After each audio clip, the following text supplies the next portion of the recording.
राधे राधे भक्तों, जय माता दी, जय श्री राम। आज मैं आपके पास लेके आ गया हूं अनमोल प्रवचन। जी हां, अनमोल। अनमोल का मतलब होता है जिसका कोई मोल नहीं होता। इससे पहले कि आप आगे की वीडियो देखें, मेरी रिक्वेस्ट है कि आप लाइक करें, सब्सक्राइब करें और शेयर करें, क्योंकि एक चैनल आपकी लिस्ट में जो मैं हमेशा कहता हूं होना चाहिए। एक क्या, मैं तो कहूंगा 4-5 चैनल होने चाहिए जहां से आपको भक्ति का मतलब दिन में अगर आपने एक बार भी सुना ना, प्रभु का नाम तो कानों में जाना ही चाहिए। और आप सभी जानते हैं, जो ग्रंथों में कह दिया गया है उससे ज्यादा जवाब आपको कहीं से नहीं मिलेंगे। सारी जगह मिलेगी तो मिलेगी क्या? कंफ्यूजन। तो आइए शुरू करते हैं कि आज क्या ऐसा प्रश्न था जिसने सभी को जागरूक किया और सबके मन में। आप सुन के देखिए, पहले प्रश्न सुनिए। महाराज जी, शरीर में सब जगह रक्त और मांस है, आत्मा रहता कहाँ पर है?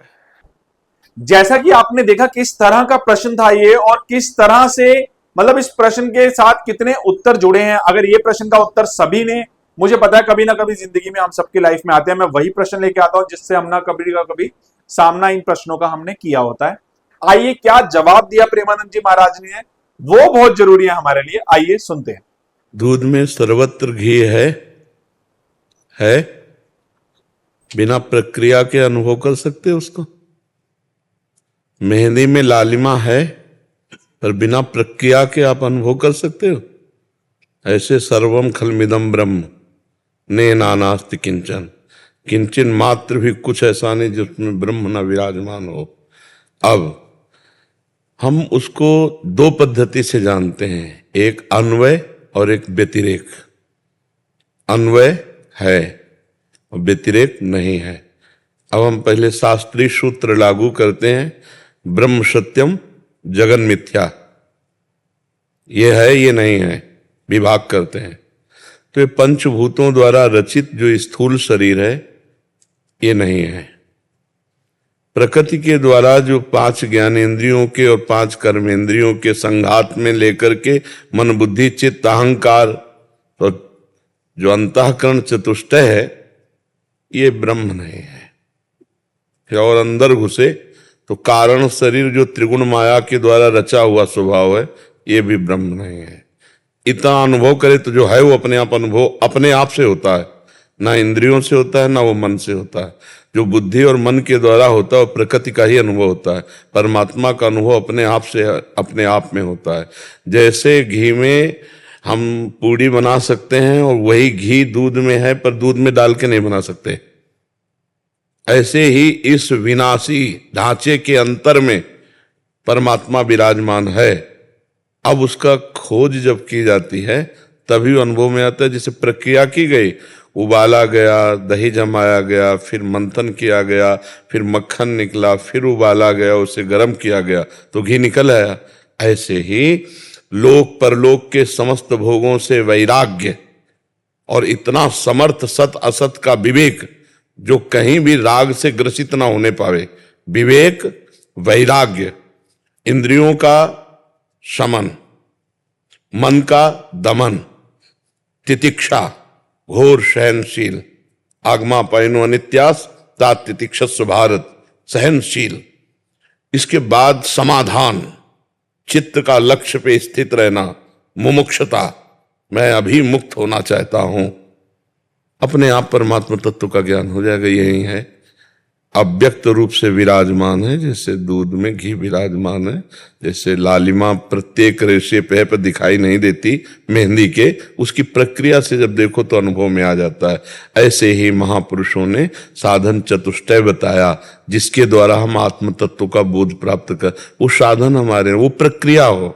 अगर प्रक्रिया नहीं तो दूध में घी है पर दूध में पूड़ी नहीं पकेगी। इसी में ब्रह्म विराजमान है पर अनुभव में नहीं आएगा। और जहां प्रक्रिया के द्वारा आप चले, गुरु कृपा पात्र बने, तो अनुभव फिर इसी देह में भी हो जाएगा। देह भी ब्रह्म में है, क्योंकि सर्वम खलविदम ब्रह्म, तो ये भी तो ब्रह्म ही है ना। पर जब तक अनुभव नहीं होता तब तक इसे नहीं मानते। इसे हम काटते हैं कि ये मैं नहीं हूं, ये शरीर मैं तत्व नहीं है, ये इंद्रियां, ये अंतःकरण मैं तत्व नहीं है, ये स्वभाव मैं तत्व नहीं है, ये प्राण में तत्व नहीं है। उपनिषदों में जब इसके काट करते हैं तो जो मैं है वो अपने आप अनुभव में आने लगता है, क्योंकि शांत और निर्मल जल में तह में क्या है पता चल जाता है ना। ऐसे ही निष्काम और चंचलता रहित अंतःकरण में परमात्मा तत्व का स्फुरण होने लगता है। पर वहां तक पहुंचे तब अनुभव में आएगा, है इसी के अंतर्गत। आज तक कोई वैज्ञानिक ऐसा नहीं बना जो मन का एक्सरा कर सके। मन सूक्ष्म शरीर के अंतर्गत है, और ये तो स्थूल सूक्ष्म कारण तीनों से परे है, तो कैसे कोई अनुभव कर सकता है? वैज्ञानिक केवल स्थूल ढांचे का एक्सरा कर सकता है, अल्ट्रासाउंड कर सकता है, सीटी स्कैन कर सकता है, लेकिन सूक्ष्म शरीर मन का नहीं। आज तक कहीं मन का कोई कर पाया हो हमें बताना। फिर सूक्ष्म शरीर के ऊपर कारण शरीर, तीनों का जो बाध कर देता है, वही आत्मबोध को प्राप्त होता है। अभी तो शरीरों में ही हमारी रति है, तो हम आत्म तत्व को कैसे जान पाएंगे? वही हमारा स्वरूप है, कोई और नहीं है, वही हमारा स्वरूप है। पर उसको पाने के लिए पहले इससे अभिमान हटे, देह भाव हटे, तब बात बने। देहाभिमान जिसका जितना गलित हुआ है उतना ही महान भक्त हुआ है, उतना ही महान ज्ञानी हुआ है। देहाभिमान दोनों को गलित होना अनिवार्य है, चाहे भक्ति से चले चाहे ज्ञान। भक्ति से तो तृणादपि सुनिचेन तरोरु से सुनना अमानिना मान देन कीर्तनिया सदा हरि। जो तृण से भी नीच अपने आप को समझता है और वृक्ष जैसा सहनशील है, दूसरों को मान देता, स्वयं अमानी रहता है, वही सदैव हरि कीर्तन करके परमानंद को प्राप्त होता है। तो आप समझ रहे हैं?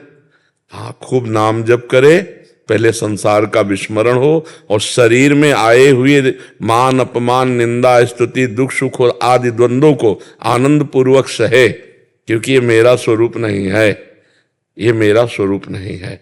मेरा जो स्वरूप है वो परमानंदमय है, वो द्वंद्वातीत है, वो कालातीत है, वो त्रिगुणातीत है, और ये सब त्रिगुण के अंतर्गत है।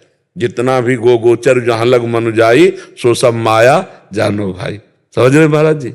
जी जी, आपका एक और प्रश्न था कि साधु बनने के बाद भी जीवन में कष्ट क्यों आता है महाराज जी? साधु तो आज बने, शरीर की रचना तो पहले हो चुकी है ना, तो उस रचना में पाप और पुण्य दोनों से मिश्रित मानव देह होता है। जो यातना देह होता है वो केवल पाप का होता है, जो देव देह होता है पुण्य का होता है, और जो मनुष्य देह होता है वो पाप पुण्य दोनों से मिश्रित होता है। तो आपके जन्म के पहले ही आपके शरीर में पूरे जीवन भर के लिए रख दिया गया है, इस समय ये पाप का फल आएगा और इस समय पुण्य का फल आएगा।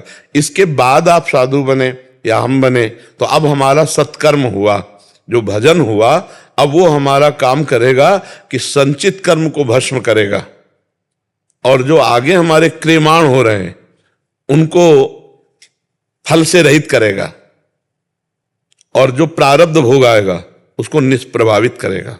आएगा भोग, पर प्रभाव से प्रभावित नहीं होता। जो भगवत भक्त होता है या ज्ञानी होता है, प्रारब्ध भोग शरीर में आता है, उसे आनंद पूर्वक वो भोगता है, लेकिन भोगता बचा ही नहीं, इसलिए प्रभाव नहीं पड़ता। समझ रहे ना? तो शरीर की रचना तो साधु बनने के पहले हुई थी ना, तो पुरानी खेती का तो काम, हमारा जो खान पान है वो तो वही भोगना पड़ेगा, पुरानी खेती का। अभी नई फसल है, अभी सच्चिदानंद फसल है, अब इसको आगे आनंद लीजिए, वर्तमान में भगवदानंद से। बस हमको कभी भी विचलित नहीं होना किसी भी मान अपमान दुख सुख लाभ हानि में, यही हमारी साधुता है। और परिणाम हमारा तो हम ही है,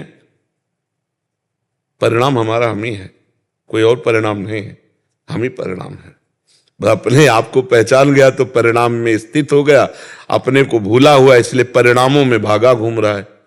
सहज सुख राशि ब्रह्मानंद स्वरूप तो आपका ही आत्मा है, उसी के लिए हम उन्हीं आत्मा को भगवान श्री कृष्ण कहते हैं, उन्हीं आत्मा को भगवान शिव कहते हैं, उन्हीं आत्मा को अपना परम प्रीतम नारायण कहते हैं।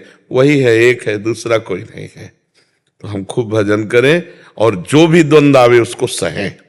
सहत सहत बाढ़े भगति, और सहने से ही ज्ञान का प्रादुर्भाव होता है। यम ही न व्यथयन्ते ते पुरुषम पुरुषर्षभ सम दुखा सुखाधीरम स्वमृतत्वाय कल्पते। जो इंद्रिय और मन के द्वारा दी हुई व्यथा को सह जाता है, व्यथित नहीं होता है, सुख दुख में समान भाव रखता है, वो अमृत पद का अधिकारी हो जाता है। अमृत पद अपना आत्मस्वरूप ही है। जो भगवान है, भक्ति में उन्हें हम भगवान कहते हैं, योग में उसे परमात्मा कहते हैं, और ज्ञान में उसे ब्रह्म कहते हैं। बात एक ही है, दूसरी नहीं। देखिए, जैसा कि आपने सुना किस तरह से प्रेमानंद जी महाराज ने इस प्रश्न के जवाब में भागवत भक्ति को, भक्ति भाव को हमारे जीवन से जोड़ दिया है, जिसके अंदर दिखावा तो शून्य होना चाहिए। हमारे अंदर अहंकार तो बिल्कुल नहीं होना चाहिए, ये उन्होंने क्लियरली बताया है। और उनके हर प्रवचन में आपको ये बात मिलेगी कि आप सब कुछ करते हुए भी प्रभु का नाम ले सकते हैं। जैसा कि उन्होंने बताया, बेकार के कार्य, बेकार के कर्म कांडों में पड़ने से कुछ भी नहीं होगा। अंधविश्वास के तो वो बहुत विरोधी हैं। शायद यही कारण है कि उनके साथ सभी धर्म के लोग जुड़ गए हैं। आपसे रिक्वेस्ट है कि आप चैनल को सब्सक्राइब करें, लाइक करें और शेयर करें अभी के अभी। जितने चैनल्स पर ये पहुंचेगा, जितने लोगों तक ये पहुंचेगा, उतने तक महाराज जी की आवाज, महाराज जी की शिक्षा वहां पर पहुंच पाएगी।